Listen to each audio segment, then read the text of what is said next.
Tomorrow, on Tuesday, part one of my match against Ben, aka Most Exhausting Player, is going to get published here to the Essential Tennis channel. It's been talked up for a long time. There's a ton of anticipation, and I can't wait to get it out there.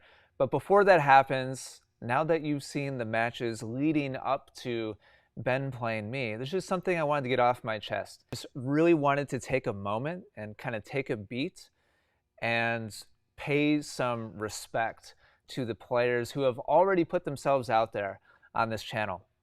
And there's a lot of behind the scenes stuff. The editors have done an amazing job of giving you the context, and you get to know the real kind of personality of each of these competitors who've been out here on the courts. That's part of what I love about this format that we do with the confessional cameras in the corner, is you get to really know the person of who the competitors are. You get to hear what's going on in their head.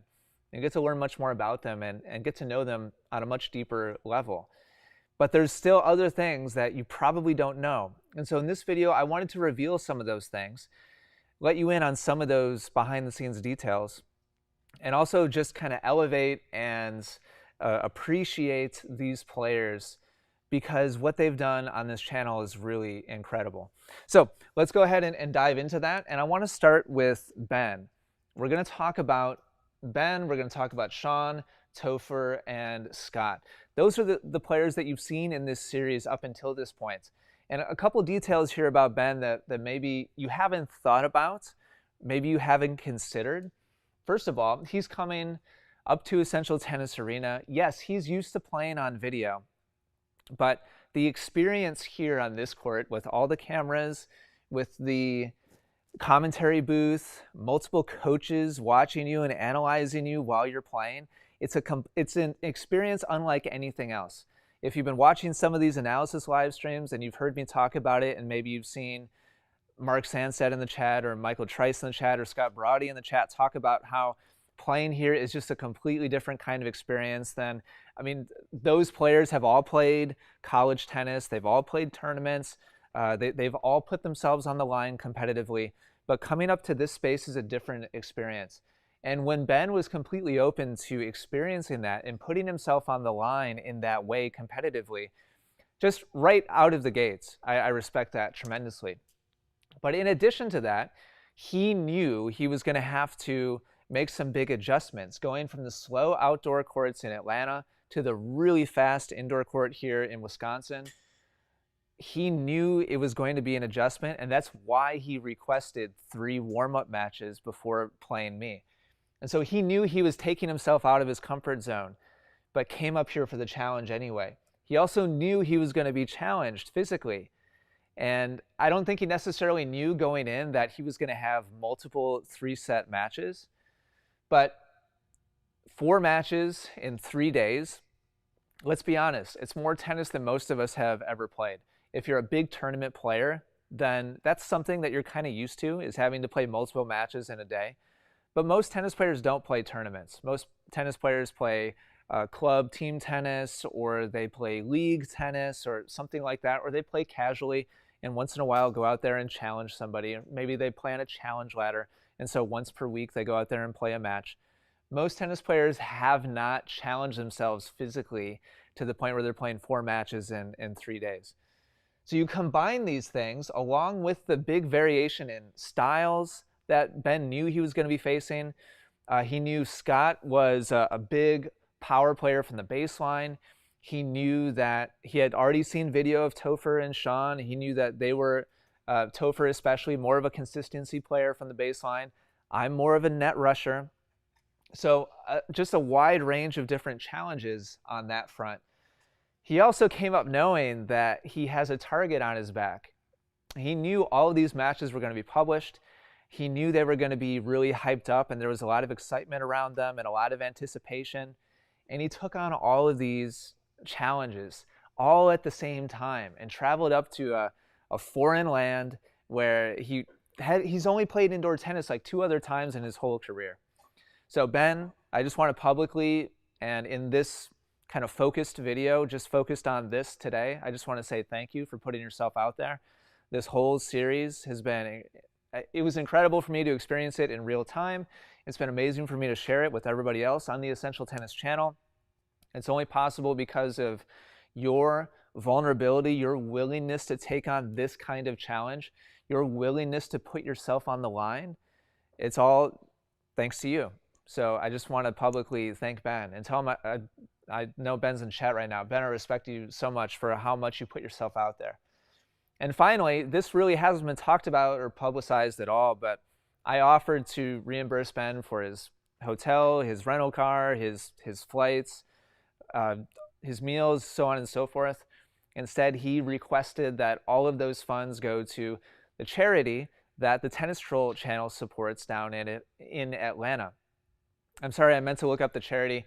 I forgot. I'm sure Ben will put it in the live chat right now. So all those funds were donated to charity as per Ben's request, and I just think that's a really cool thing for him to do as well. So Ben, thank you so much for everything. And I want to let everybody in on a few more details, or not necessarily details, but just perspective here. Sean, when I texted him to ask him if he'd be willing to take on Ben, told me via text that Ben's style of play is just his like nemesis. He hates playing against defensive style players. He was already familiar with Ben. He had already seen Ben play on YouTube.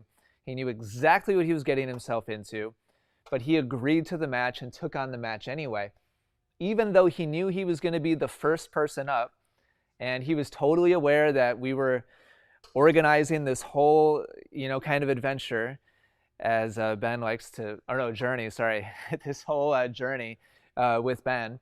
He knew he was going to be the first one up. He knew Ben's style was exactly what he didn't like to play against. He had already played a match on this court, so he knew how much attention was going to be drawn to the match, but he took the match anyway. And I respect that tremendously. And so Sean, I want to commend you for that. I think it was amazing that you still took on the match, even though he knows that he usually loses to 4 or 5 players, and Ben rarely loses at 4 or 5. I mean, have you stopped to consider that? If you were in Sean's position, I mean, truthfully, if you were in Sean's position as a solid 4-0 player, would you take on Ben if you knew who Ben was in front of cameras, in front of tens of thousands of people, knowing it was going to get broadcast to the internet, and knowing that Ben rarely loses a 4-5 when Sean is a 4-0? I really respect the fact that Sean still took on the match and came out here and battled anyway. And something I put down under each of these players who played Ben, I just wrote MEP effect. Basically, no, whoops, that's not going to work. Basically, there's this whole, I don't know, just like energy. There was this whole energy around the whole 3 days where everybody kind of sensed that it was a special thing and that it was, it had more pressure on it than even usual, because my match had been so hyped up. When Ben requested the additional warm-up matches, and I started putting out feelers and asking players to volunteer to be Ben's warm-up matches, they all sensed that this was like a big event and that a lot of people were going to be tuning in. And plus, Ben just has a special reputation. Of course, he's the most exhausting player. So for Sean and for Topher and for Scott to still go all in and be like, yeah, and volunteer to play Ben, I really commend all of them a lot. So Sean, thank you to you for playing. Really respect you for taking on the challenge as well. Okay, let's talk about Topher really quickly. Some things maybe you haven't considered is Topher does not play an offensive style of play. And you heard him allude to this kind of briefly in his match, but he didn't go into a ton of detail.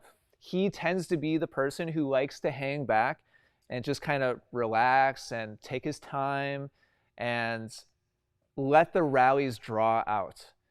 And you saw in his match that he had to go way outside of his comfort zone.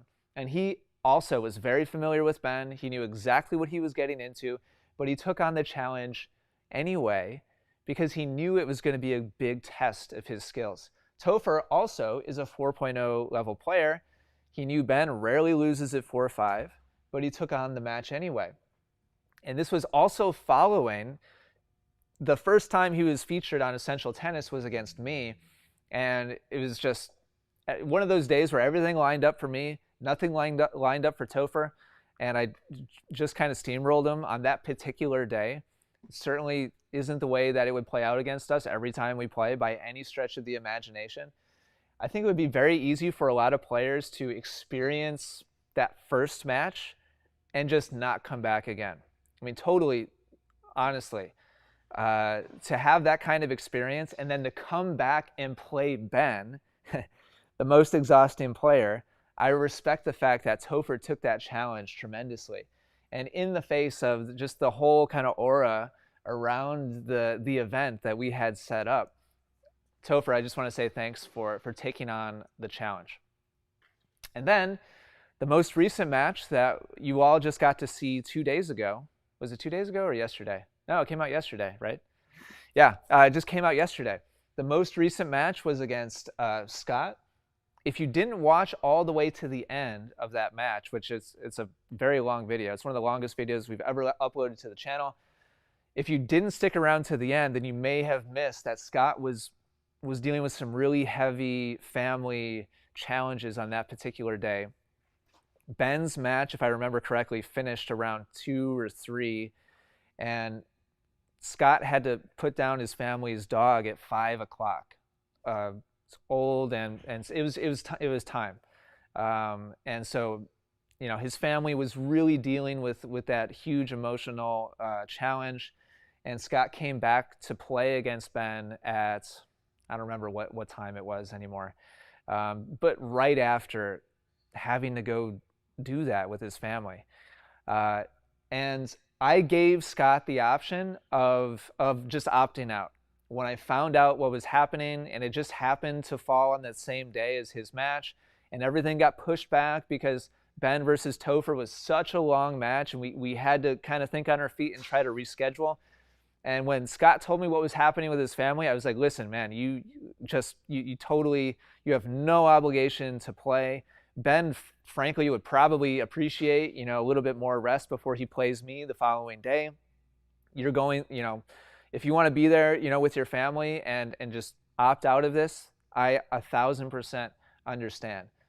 And Scott was super adamant that he told Ben he was going to play Ben. He agreed to play the match, and he did not want to back down from taking on that challenge.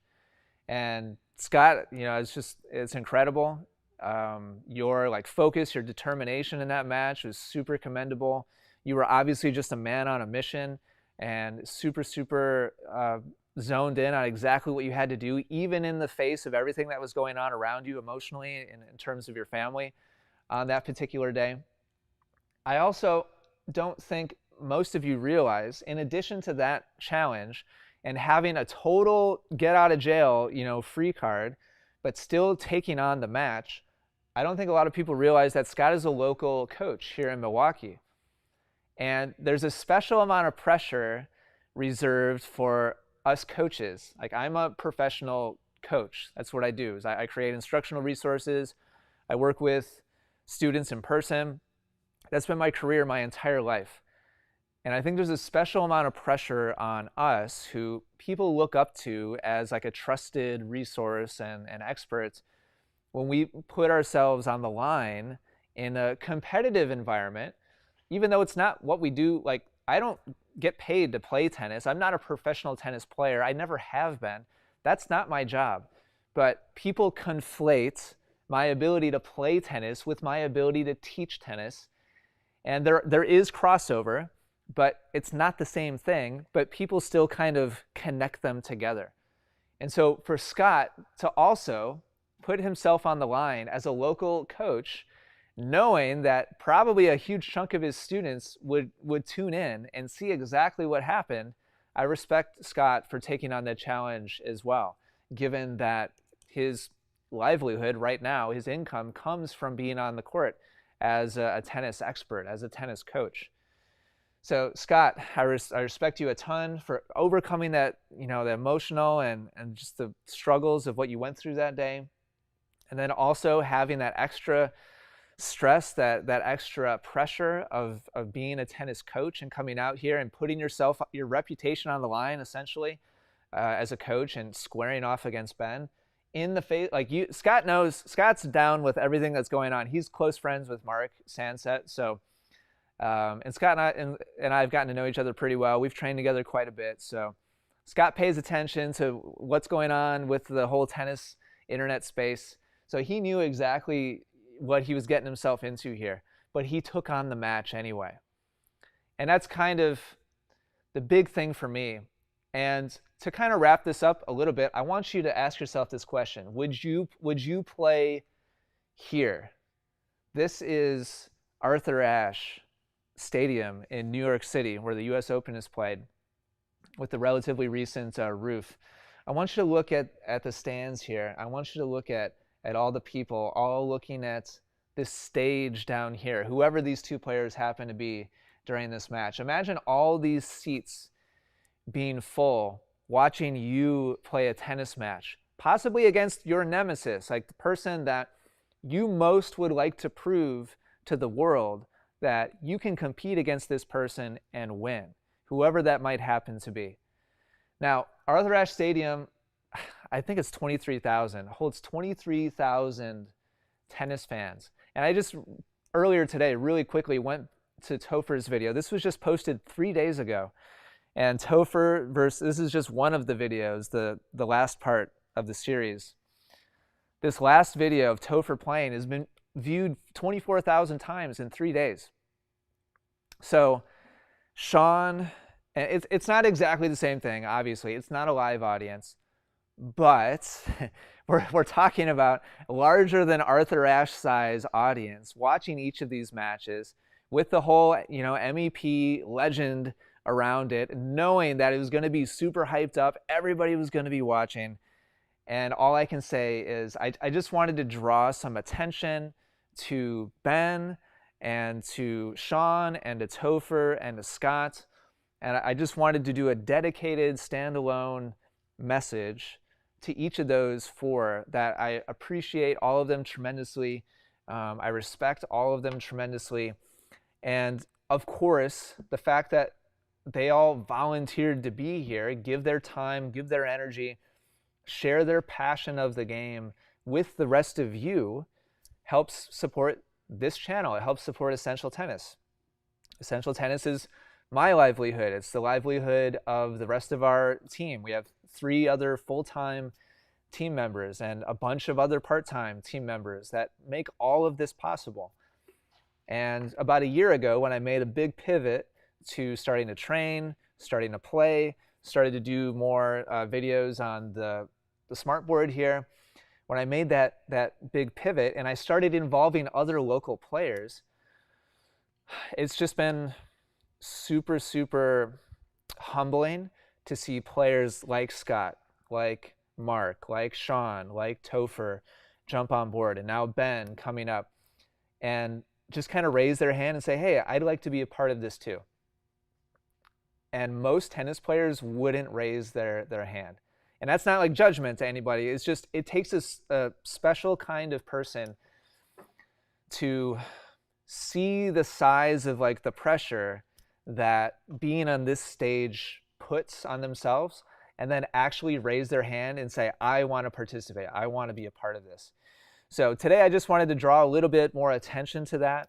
And I wanted to just kind of put out an official thank you, especially to Ben, but also to Topher, Sean, and Scott. You guys are all incredible. I'm super proud to have made videos with all of you. And I look forward to making many, many more. So thank you all for being here today. Appreciate it.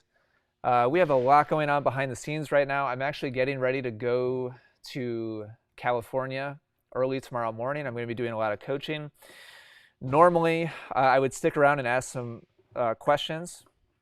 Answer some questions, but I'm actually going to sign off. And there's a lot of you here, so I'm sorry I don't have time to stick around right now. But part 1 of my match against Ben is coming out tomorrow. So stay tuned for that. That's coming up next. Can't wait to share it with you. And it's been a long time coming. Thank you all for your patience. Ben, thank you so much for your openness and your generosity in coming up here to play all of us. I hope, Ben, I hope you've enjoyed watching the videos, and I hope the rest of you have appreciated what Ben has done to put himself on the line as well. That's all for today. Thanks for watching. I'll talk to you all again soon. Take care.